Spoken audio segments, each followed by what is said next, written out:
नमस्कार दोस्तों, आज बात करते हैं भारत और चाइना के बीच आखिर क्या विवाद है और इन विवादों के क्या क्या कारण हैं और किस तरीके से चाइना भारत के लिए सिरदर्द बना हुआ है और किस तरीके से चाइना हमेशा इन विवादों में पहल करता है।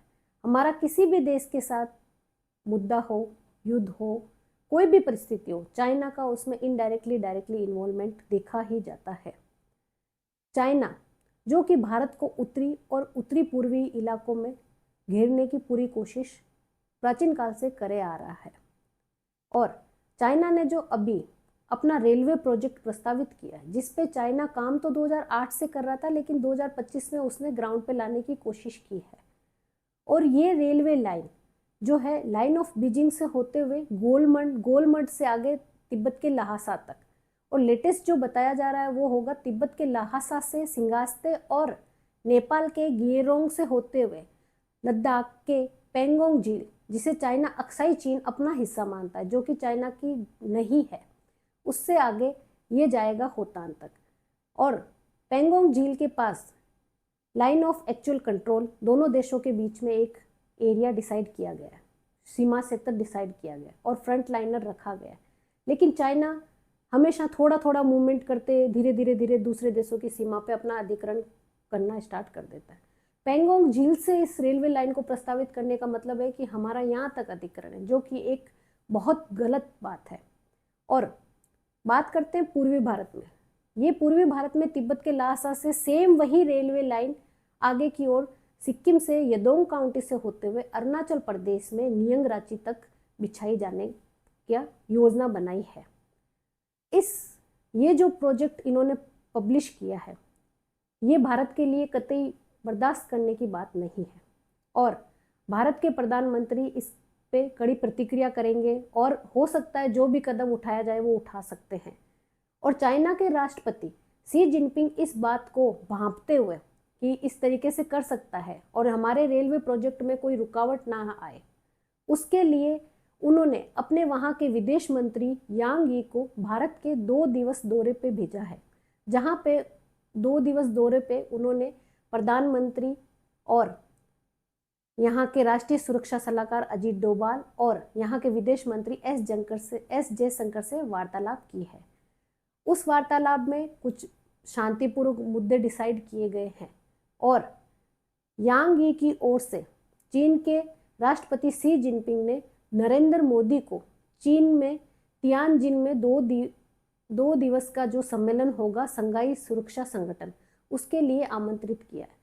और इस यात्रा के दौरान ऐसा माना जा रहा है कि नरेंद्र मोदी कुछ मुद्दों पे बात कर सकते हैं, जो कि मुद्दे हैं चीन और भारत के बीच जो वीज़ा प्रोसेस है उसमें सहूलियत दी जाए और उत्तराखंड से होते हुए सिपकिला और सिक्किम में नाथुला जो जिला दर्रे जो प्राचीन यातायात और व्यापार के लिए फेमस दर्रे रहे हैं, उनको फिर से एक बार ओपन किया जाए और पहले जो सड़कें बनी हुई हैं उनको निर्माण करके उनको एक तरीके से फिर से सुगम बनाया जाए और जो कि सीमा पे सेनाएं तैनात है, उन सीमाओं पे सेना के लिए कुछ सहूलियत बरती जाए और किस तरीके से एक दूसरे में तनाव की स्थिति हो उसको टालने के लिए क्या क्या संभव कोशिशें कर सकते हैं, उस पर बातचीत होना बताया जा रहा है। लेकिन कहीं ना कहीं ऐसा लगता है कि चीन इन सब नीतियों में बहुत आगे है। चीन ने अभी अपना कूटनीतिज्ञ प्रमाण देते हुए भारत के प्रधानमंत्री को वहां पे बुलाया है, क्योंकि वो जानना चाहता है कि क्या इनके मन में चल रहा है। फिर से एक बार गेम खेला जाए, हिंदी चीनी भाई भाई। पंडित जवाहरलाल नेहरू के टाइम ये हिंदी चीनी भाई भाई नारा चलता था, जिससे अब हमारा विश्वास तो उठ गया है और चीन का जो ये प्रोजेक्ट है किसी भी तरीके से टलना चाहिए, क्योंकि 2035 तक इसको पूरा करने का उन्होंने टारगेट रखा है। कभी भी दोनों देशों के बीच अगर तनावपूर्ण स्थितियां होती है तो ये अपनी रसद सामग्री, सैन्य सामग्री, इनके जो भी है, और वहां पे इन्होंने बर्फीले ऐसे हिमालय, काराकोरम, लद्दाख, जास्कर और इधर नदियों के रास्ते अरुणाचल प्रदेश के ऊपर जो इस देश के गरीब लोग हैं उनको वहां पे फ्री में सेटल कर रहा है। चीन की हमेशा से कुछ ना कुछ साइलेंट पॉलिसी रही है, वर्ल्ड वाइड समझते हैं लेकिन फिर भी उसके लिए कोई बड़ा स्टेप नहीं उठा पाते। चीन की जो उत्तरी और पूर्वी भारत के लिए 5 फिंगर पॉलिसी है, यानी तिब्बत को अपनी हथेली मानता है और भारत के लद्दाख, इधर उत्तराखंड, हिमाचल, सिक्किम और इधर अरुणाचल प्रदेश को अपने काबू में करना चाहता है। इसीलिए उस रेलवे लाइन भी बिछा रहा है। और चीन की जो प्राचीन काल से चली आ रही है इस्लामी स्लाइसिंग, यानी चीन से जिन भी देशों की सीमा लगती है, 14 देशों की सीमा लगती है, उनकी सीमाओं पे अपने सैन्य ऑपरेशन इतने छोटे छोटे करता है कि उन देशों को पता नहीं चलता। और अगर पता चल जाए तो उसके लिए क्या कार्रवाई करे तो युद्ध जैसी परिस्थितियां, और युद्ध कोई भी देश करना नहीं चाहता। तो स्लाइमी स्लाइसिंग होता ये है कि आप सैन्य टुकड़ियों को दूसरे देशों की सीमा पे बैठा दो और आप उनको कोई नाम ना दो, उनकी कोई बटालियन ना करो, आप उनको किसी तरीके से पब्लिक ना करो, लेकिन छोटे छोटे ऑपरेशन दूसरे देशों की सीमा पे करते रहो। ये है स्लाइमी स्लाइसिंग। चीन ने हमेशा से भारत पे एक तरीके से खतरे की तरह मंडराता रहा है। 1950 से लेके 1951 से लेके 57 तक चीन भारत के उत्तरी इलाके में लद्दाख के पास होते हुए G219 हाईवे बना रहा है, G6 हाईवे बनाया। उस समय के विदेश मंत्री सुबिमल दत्त पंडित जवाहरलाल नेहरू से कहते हैं, और उस समय के रक्षा मंत्री भी पंडित जवाहरलाल नेहरू से कहते हैं कि इस तरीके का हाईवे बना रहे हैं, ये सही नहीं है। और वो आपस में कुछ नोट एक्सचेंज भी करते हैं और वार्तालाप भी होती है, लेकिन चाइना की ओर से टाइम स्पेंडिंग चलता रहता है। कोई अपना आंसर नहीं देते हैं कि हम इसलिए कर रहे हैं, ये कर रहे हैं। वो उसको डेवलपमेंट का नाम देके कहते हैं ये तो एक तरीके से विकास है, आप इस पे चिंता ना कीजिए। लेकिन आप चीन की रणनीति देखिए, यानी वो एक युद्ध की तैयारी के लिए 10 साल 12 साल पहले से ही काम करना शुरू कर देता है। और चीन को टसन ये होता है 1959 में, जब तिब्बत में आपस में संघर्ष चल रहा होता है, वहाँ के धर्मगुरु दलाई लामा भारत में हिमाचल प्रदेश में धर्मशाला में आ जाते हैं और पंडित जवाहरलाल नेहरू उन्हें शरण भी देते हैं। चाइना को अंदर ही अंदर टशन तो यही होता है कि ये किस तरीके से सपोर्ट कर सकते हैं, ये क्या तिब्बत को इन्फ्लुएंस कर रहे हैं। जब भी चाइना को ऐसा लगता है कोई दूसरा देश उनकी सीमा को इन्फ्लुएंस कर रहा है या जरा सा भी मूवमेंट होता है, चाइना फुल ऑन एक्शन में आ जाता है। दक्षिणी चीन सागर, जो कि चाइना को किसी तरीके से चाइना का नहीं है, लेकिन उसके बावजूद अमेरिका या किसी भी देश का वहाँ जहाज़ दिखता है या कुछ दिखता है, थ्रेट मान के उनको वहीं रोक देता है, उन पर कार्रवाई करना शुरू कर देता है। ये है चीन की नीतियाँ। अपने आप को हमेशा दूसरे देशों के किसी भी एक्शन पे पोलाइट बर्ताव नहीं करता। भारत को भी पोलाइट बर्ताव नहीं करना चाहिए। चीन की जो पॉलिसी है उनको समझना चाहिए। जब ये हाईवे बनाता है, ये हाईवे, इस हाईवे के तहत ये हाईवे युद्ध का कारण बनता है 1962 वाला। चाइना दोनों तरफ से भारत के उत्तर और पूर्वी, उत्तर में लद्दाख के क्षेत्र से और पूर्व में अरुणाचल प्रदेश के क्षेत्र में आक्रमण कर देता है। और इधर हमारे देश में इस युद्ध से कोई भी सचेत नहीं रहता कि इस तरीके से कोई युद्ध हो सकता है। कोई किसी भी प्रकार की तैयारी नहीं की हुई होती है। पंडित जवाहरलाल नेहरू युद्ध को रोकने की कोशिश करते हैं, वार्तालाप करते हैं, लेकिन चाइना नहीं मानता।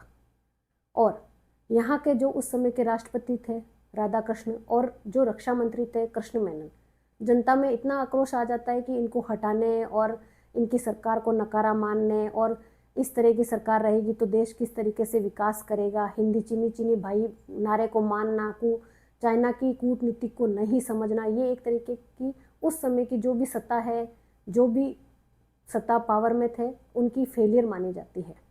और 1962 का जो युद्ध होता है उसमें अरुणाचल प्रदेश के निगोशिएशन में चीन चाहता है कि निगोशिएशन करेंगे और लद्दाख को, जो जम्मू कश्मीर वाला इलाका है, वो अपन पूरा ले लेंगे, लेकिन उसमें वो असफल रहते हैं। ये भी अच्छी बात है कि भारत के जो सैनिक है जम्मू कश्मीर को बचाने के लिए कामयाब हो पाते हैं। थोड़ा सा इलाका चाइना नहीं छोड़ रहा है, जिसे अक्साई चीन नाम लिए हुए वो रह रहा है, वो एक भारत के लिए बहुत बड़ी चुनौती है। 1965 में जब पाकिस्तान भारत पे अटैक करता है, पाकिस्तान और भारत के बीच में जब युद्ध होता है, चाइना पाकिस्तान को सपोर्ट करने के लिए रेडी हो जाता है और बहुत सपोर्ट करता है, लेकिन पाकिस्तान की हार होती है और चाइना के सपने जो हैं वो धरे रह जाते हैं। चाइना इस तरीके से चाहता था कि भारत का किसी तरीके से नुकसान हो, उत्तरी भारत के पास नुकसान हो, तो मैं भारत को कमज़ोर करके इन इलाकों पे कब्जा कर लूँगा और मेरा भारत पे नियंत्रण स्थापित हो जाएगा। और इसी बीच भारत क्या करता है कि जो सिक्किम की बॉर्डर है उसको सिक्योर करने के लिए भारत अपने सैनिक और वहाँ पे कार्रवाई स्टार्ट हो जाती है सिक्किम के पास, नाथुला और जोजिला दर्रे के पास। लेकिन चाइना को ये बर्दाश्त नहीं होता, चाइना एक्शन में आता है, क्योंकि चाइना में जोश होता है जो 1962 का हुआ था, हम वैसे ही भारतीयों को पछाड़ देंगे। और इधर उस समय पूरी बटालियन और हम तैयारी में रहते हैं, और उस समय भारतीय है 1967 में चाइना पे पूरी तरीके से भारी एकदम चाइनीज सैनिकों को पीछे भगा देते हैं, बिना हथियारों के भी लड़ाई कर रहे होते हैं, बहुत बलशाली। और इस तरीके से चाइना जब देखता है कि भारत के सैनिक इतने स्ट्रांग है कि इनके पास हथियार होते हुए भी इनको पीछे भगा दिया, तो चाइना में एक थोड़ा सा डर हो जाता है और चाइना पीछे हट जाता है। उस समय चाइना का पीछे हटना ऐसा माना जाता है कि जो 1962 में युद्ध हुआ था, 1967 का भारत का एक जवाब है। भारत इसको एक तरीके से जवाब के रूप में माना जाता है। लेकिन धीरे धीरे चलते चलते कभी कुछ विवाद, कभी किसी पे साइन करवाना, कभी कुछ करना और भारत को थोड़ा थोड़ा सप्रेस करना और भारत को स्ट्रांगली नहीं देख पाना, आते आते चाइना करता है 5 परमाणु परीक्षण 1998 में। 11 मई से 13 मई को वो पब्लिश करता है, हमने 5 परमाणु हथियार बना लिए। और जैसे ही हथियार बनाता है 16 जून और 15 जून के पास संयुक्त राष्ट्र में जो सम्मेलन होता है, शांति सम्मेलन, वहाँ पे भारत को प्रेशराइज करके इनवाइट करता है और कहता है कि आप नहीं बनाओगे। और वो उस समय भारत के जो रक्षा मंत्री होते हैं उससे सिग्नेचर करवा लेता है, आप नहीं बनाओगे। इस तरीके से NTP और CBBT साइन होता है और भारत उसमें साइन कर देता है। शांति, सुरक्षा और सब तरीके से भारत पे प्रेशराइज किया जाता है, क्योंकि भारत और चाइना की सीमा लग रही है और चाइना अपने से ऊपर में है, चाइना डेवलपमेंट में आ गया, तो चाइना चाहता है इसको कमज़ोर करके हम किसी तरीके से ये परमाणु ना बना लें। इस समझौते के बाद, इस समझौते तक को क्या होता है कि चाइना की पॉलिसी होती है कि आप धीरे धीरे दूसरे देशों के पास मूवमेंट करते जाओ। लेकिन इसके बाद होता है कि चाइना फुल ऑन ड्यूटी और फुल ऑन डेवलपमेंट के मोड में आ जाता है। चाइना और भारत के बीच छोटे छोटे विवाद हमेशा कुछ ना कुछ चलता ही आ रहा है। अब होता है एक डोकलाम विवाद 2017 में, उसमें भी भारत की सेना विजयी रहती है, चाइना नहीं अपने इरादों में कामयाब होता। सिक्किम के आसपास होता है, लेकिन वो वहाँ पे अभी कर जा रहा है, लेकिन फिर भी अपनी सीमा सिक्योर है, उसमें कोई इतना इशू नहीं हुआ। अरुणाचल प्रदेश भारत ने अपना पूरा बॉर्डर लाइन डिसाइड कर रखी है और उसे चाइना भी मानता है कि ठीक है। लेकिन जो इधर लद्दाख का एरिया है, इसे चाइना अक्साई चीन का जो है line of control, actual line, उससे जो फ्रंट लाइन इलाका होता है कि दोनों देश के सैनिक आगे नहीं आएंगे, एक दूसरे से भिड़त नहीं करेंगे, चाइना जो लाइन ऑफ कंट्रोल है वो और आगे मानता है और भारत जो है थोड़ा ऊपर मानता है। तो दोनों देश के जो पेट्रोलिंग एरिया है, PP14, PP47, बहुत सारे इलाके हैं, उन पे चाइना ने पहले ही कब्जा कर लिया था। लेकिन 2020 तक आते आते PP1 से लेके PP8 तक, जहां भारत और चाइना दोनों पेट्रोलिंग करते थे, भारत के सैनिक एक दिन PP4 तक जाते हैं, उससे आगे चाइनीज सैनिक खड़े मिलते हैं PP5 पे। भारत कहता है कि ये किस प्रकार सैनिकों में आपस में तू में होती है और इनके बीच में पहले से ही हस्ताक्षर हो चुके हैं कि हम सेना जो है जिससे भारत और चाइना की सीमा लगती है, वहाँ पे किसी भी तरीके से अगर युद्ध के हालात होते हैं, लड़ाई की बात होती है, तो आप वार्तालाप करोगे, आप हाथों से मार लो, आप लो की रोड से मार लो, आप पत्थरों से मार लो, आप किसी भी तरह की कारतूस, तोपें, बंदूकें इनका उपयोग नहीं करोगे, क्योंकि अगर इस तरीके से उपयोग करोगे तो युद्ध की स्थिति को नहीं रोका जा सकता। युद्ध होना निश्चय ही है, हमें युद्ध की स्थिति को रोकना होगा। गलवान घाटी में जब ये होता है 2020 में, तो भारतीय सैनिकों को चाइना के सैनिक चालबाज से पानी इकट्ठा कर लेते हैं नदी का, और जैसे ही भारतीय सैनिक आगे आते हैं उस पानी को एकदम से छोड़ देते हैं और भारतीय सैनिक ऑलमोस्ट 50 के अराउंड मारे जाते हैं, जो कि भारत के लिए एक गंभीर बात होती है। भारत इस मुद्दे को लेकर वार्तालाप करना चाहता है, सम्मेलन होता है, बातचीत होती है, लेकिन चाइना के सैनिक पीछे नहीं हटते। आज भी चाइना के सैनिक PP4 से आगे भारतीय सैनिकों को नहीं जाने दे रहे, क्योंकि उन्होंने तो अपनी LAC अलग मान रखी है, तो वो किस प्रकार से आगे जाने देंगे। ये जो डेवलपमेंट के नाम से भारत को घेरने की परिस्थितियां चली आ रही है, ये गलत है। क्योंकि उत्तरी इलाकों में अभी अगस्त 2023 में सैटेलाइट से कुछ फोटो देखी गई है। चाइना ने अपने बंकर बना रखे हैं और चाइना ने अपनी वहाँ पे सैनिक टुकड़ियाँ बिछा रखी हैं, उनके लिए सारी सुविधा कर चुकी है। और सीमाओं पर ऐसा देखा जाता है, चाइना के जो गरीब लोग हैं उनको सीमाओं के आसपास मुफ्त में सरकार उनका खर्चा उठा के उनको वहाँ पे बसाया जा रहा है, ताकि आने वाले टाइम में हम क्लेम कर पाए कि ये हमारा इलाका है। और जो ब्रह्मपुत्र नदी चीन से होते हुए भारत में आती है, यारलुंग जांगपो, और जिसे भारत पे जो ब्रह्मपुत्र नदी आती है उस पे इन्होंने बांध बना लिया बहुत बड़ा।